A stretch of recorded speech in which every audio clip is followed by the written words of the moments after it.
Wealth left idle is of no use to anyone, but put to use and exchanged, it becomes fruitful and beneficial for the public. I will tear down my barns, chapter 5. Explore this statement in light of the financial insecurity of the last few years and of modern financial practices in general. Morning, everyone. Father, honorable judges, ladies and gentlemen, and fellow speakers. In the book called On Social Justice, St. Basil the Great wrote, "Wealth, if left idle, is of no use to anyone, but put to use in exchange, it becomes fruitful and beneficial for the public." Money up to this point controls this country. It directly reflects the economy of today. However, we as a nation are in debt. But this should not stop us from helping this nation recover. Now we ask, are people really keeping money idle? And if we are keeping money idle, how are we not seeing it? Why are we not doing anything about it? Well, oddly enough, money is one of the hardest things to earn, and yet the easiest thing to lose. Money is good because it takes care of us. We pay our bills with it. We buy food, and it gives us shelter. Money is being used now to help recreate jobs in the environmental sector. Research and development are finding different ways to protect our environment without the use of fossil fuels. And everyone wants and needs money. I mean, look at the events of 2009 and the fall of the housing market. Jobs are being lost, and the banks were foreclosing on thousands of people. And unemployment is still hitting this country at full force. The definition of prosperity is an economic state of growth with rising profits and full employment. Money can make us feel successful. I mean, with it, we can buy the things that we want, like a nice house, shiny Camaro, a new computer, a new iPod Touch. But it still seems that we want more. I mean, the more we have, the more we want. But when is enough enough? What about those who are in need? Have you ever seen the homeless on the streets? One of my friends told me that his father was approached by a homeless man asking for spare change.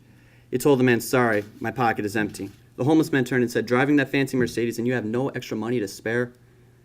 In fact, he had a hidden cup holder filled with lots of extra change. Now, was his money sitting idle, not being put to good use? Why didn't he just give the man the extra change that he had? This past Christmas, I was watching the movie The Christmas Carol. It was about the story of Ebenezer Scrooge and his love towards money. One night on Christmas Eve, Scrooge was visited by the ghost of Jacob Marley, his deceased business partner. Marley told him how he suffered from robbing the widows and swindling the poor. Scrooge was then visited by 3 other spirits, past, present, and future.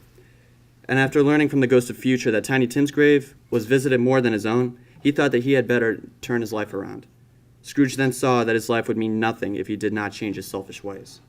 The next morning, he felt joy. He was determined to change his life and become more benevolent. Scrooge visited his dedicated employee, Bob Cratchit. He made him his partner in his business and gave him part of his inheritance.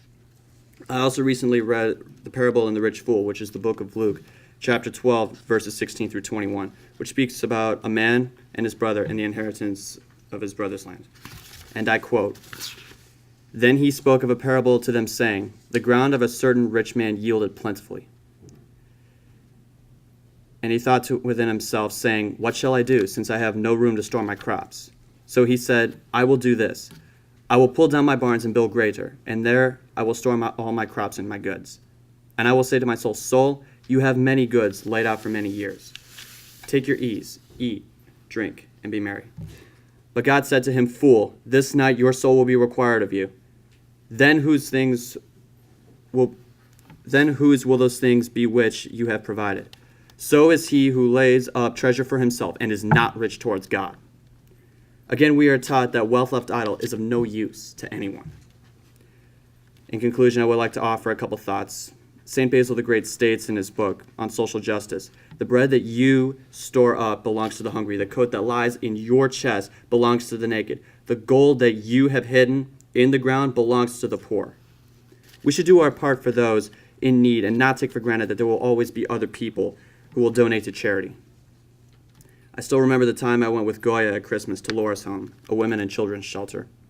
We brought small, inexpensive wrapped gifts to give to the little ones. I can remember being dressed up that night. I felt inappropriate and uncomfortable because I was going to a place where there would be a lot of people that had so much less than me. The children reacted with joy and sheer excitement at receiving each gift. It made me feel good inside knowing a small gift can mean a huge difference to a child. It was something I'll never forget. In sharing a small amount of wealth that day, our money was not left idle. I guess you can say we all have a duty. Don't wait until tomorrow or next week. Act today and rise against procrastination. If you see someone in need of help, help them. And if we help as a community, a country, and as a planet, this world can become better than what it is today. Thank you.